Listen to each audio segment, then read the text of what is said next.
Would میں مینگل قبائل کے سامنے سرکاری حمایت یافتہ لشکر مورچہ زن سردار اختر مینگل اور مینگل قبائل کے سربراہ سردار اسد مینگل کی وڈ میں موجودگی کی اطلاع۔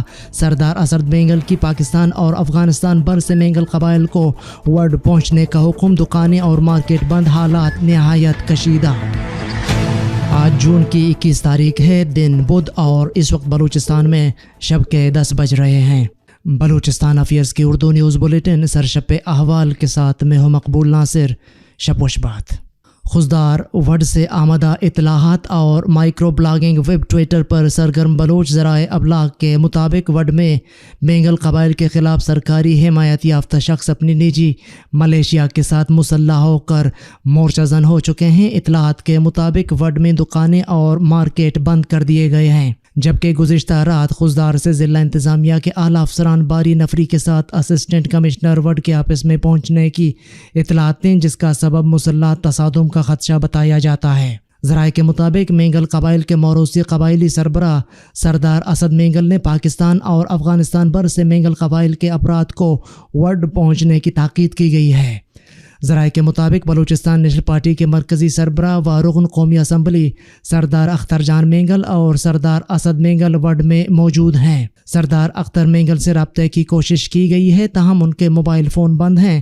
تاہم اب تک قبائل کے مورچہ زن ہونے اور صورتحال کی اس نہج پر پہنچنے کے اسباب معلوم نہیں ہو سکے ہیں۔ NDP کے زیر اہتمام نمیران نذیر مری کی 11ویں برسی پر سیمینار کا انعقاد۔ نمیران کے مشن کو آگے لے کر جانے کا عزم۔ نیشنل ڈیموکریٹک پارٹی شال زون کے زیر اہتمام نمیران نذیر مری کی 11ویں برسی کی مناسبت سے ایک سیمینار کا انعقاد کیا گیا۔ سیمینار سے پروفیسر ڈاکٹر منظور بلوچ، ڈاکٹر دین محمد بزدار، NDP کے مرکزی ڈپٹی آرگنائزر سلمان بلوچ و دیگر نے خطاب کرتے ہوئے کہا ہے کہ یہ بہت بڑی بات ہے کہ بلوچ قوم اپنے ان نمیران کو نہیں بھولے ہیں جنہوں نے اپنا خون دیا، اپنی زندگیاں قربان کیے، مشکلات اور مصائب دیکھے ہیں۔ اسی طرح ہمارے اور بھی بہت سے نمیران ہیں جو تاریک راہوں میں مارے گئے۔ ہونا تو یہ چاہیے کہ ان تمام نمیران کی یاد منائی جائے، ان پر لکھا جائے، کیونکہ جب آپ ان کو یاد نہیں کریں گے، ان پر نہیں لکھیں گے، گو کہ ان نمیران کو ان چیزوں کی ضرورت نہیں ہے، کیونکہ انہوں نے جس مقصد کے لیے اپنی جانیں قربان کیے پھر وہ ان تمام چیزوں سے ماورا ہو جاتے ہیں، لیکن ان کو یاد کرنا ہماری ضرورت ہے۔ جب آپ اپنی آنے والی نسلوں کے لیے ان چیزوں کو ریکارڈ پر نہیں لائیں گے، اگر ان کو نہیں لکھیں گے، تو ہماری آنے والی نسلوں کو یہ کیسا پتہ چلے گا کہ ہمارے آبا و اجداد نے کتنی قربانیاں دی ہیں۔ مقررین نے مزید کہا ہے کہ نمیران نذیر مری صرف بابا مری کے قریبی ساتھی ہی نہیں بلکہ وہ ایک استاد بھی تھے، لیکن قابض کی جانب سے یا ہمارے نام نہاد صحافی اور دانشور بھی یہی بات کرتے نہیں تکتے کہ بلوچ اسی لیے پسماندہ ہیں کہ وہ تعلیم حاصل نہیں کرتے، وہ نہیں پڑھتے، لیکن دوسری جانب ہمارے ان استادوں کو جو ہمیں تعلیم دیتے ہیں ان کو نہیں بخشتے، انہیں لاپتہ کر دیا جاتا ہے یا انہیں مار دیا جاتا ہے، تو تعلیم کہاں سے آئے گا؟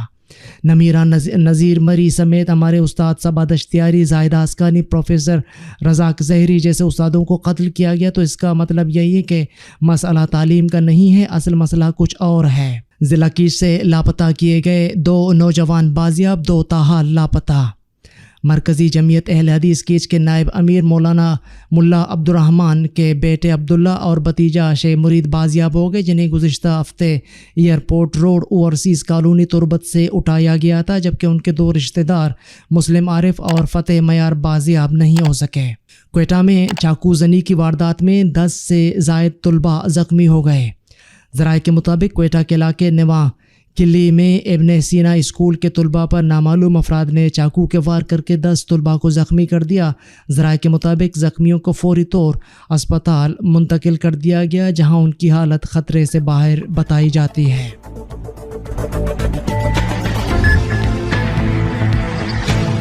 عالمی اور علاقائی خبریں۔ جو بائیڈن کی جانب سے صدر شی جن پنگ کو ڈکٹیٹر کہنے پر چین کا شدید رد عمل۔ امریکی صدر جو بائیڈن کی جانب سے صدر شی جن پنگ کو ڈکٹیٹر کہنے پر چین نے سخت رد عمل کا اظہار کیا ہے۔ ترجمان چینی وزارت خارجہ کی جانب سے جاری بیان میں کہا گیا ہے کہ امریکی صدر جو بائیڈن کے بیان کی سخت مخالفت کرتے ہیں۔ امریکہ کے ریمارکس انتہائی مضحکہ خیز اور غیر ذمہ دارانہ ہیں۔ ترجمان چینی وزارت خارجہ نے کہا ہے کہ امریکی صدر کا بیان بنیادی حقائق، سفارتی پروٹوکول اور چین کے سیاسی وقار کی سنگین خلاف ورزی ہے۔ چینی صدر کو ڈکٹیٹر قرار دینا چین کے سیاسی وقار کی سنگین خلاف ورزی اور کھلی سیاسی اشتعال انگیزی ہے۔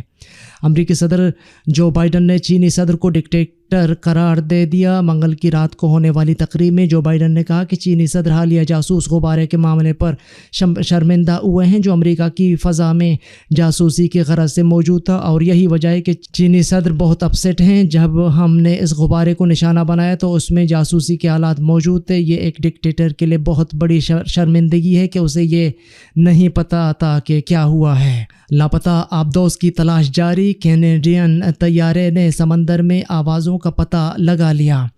کینیڈا کے جنوب مشرق میں 111 سال قبل ڈوب جانے والے بحری جہاز ٹائٹینک کی باقیات دیکھنے کے لیے بحر اوقیانوس کی گہرائیوں میں جانے والی لاپتہ سب میرین ٹائٹن کی تلاش کا کام تیز کر دیا گیا ہے، اور تلاش میں شامل کینیڈین طیارے نے سمندر میں آوازوں کا پتہ لگا لیا۔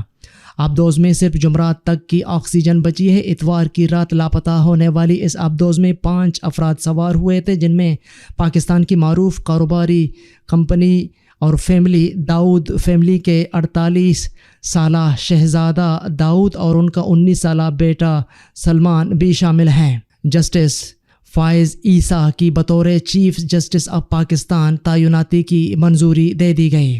صدر پاکستان عارف علوی نے جسٹس قاضی فائز عیسیٰ کی بطور چیف جسٹس آف پاکستان تعیناتی کی منظوری دے دی ہے۔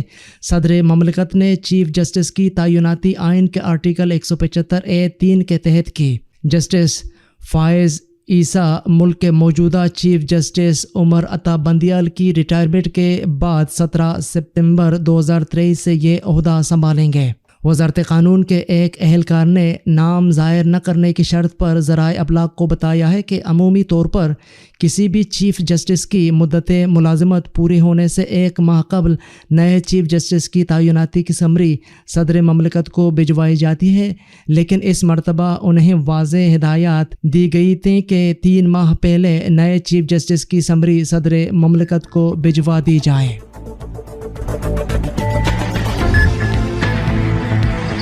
آپ یوٹیوب پر اردو نیوز بلیٹن شب 10 بجے اور فیس بک پر 10:30 بجے ملاحظہ کر سکتے ہیں۔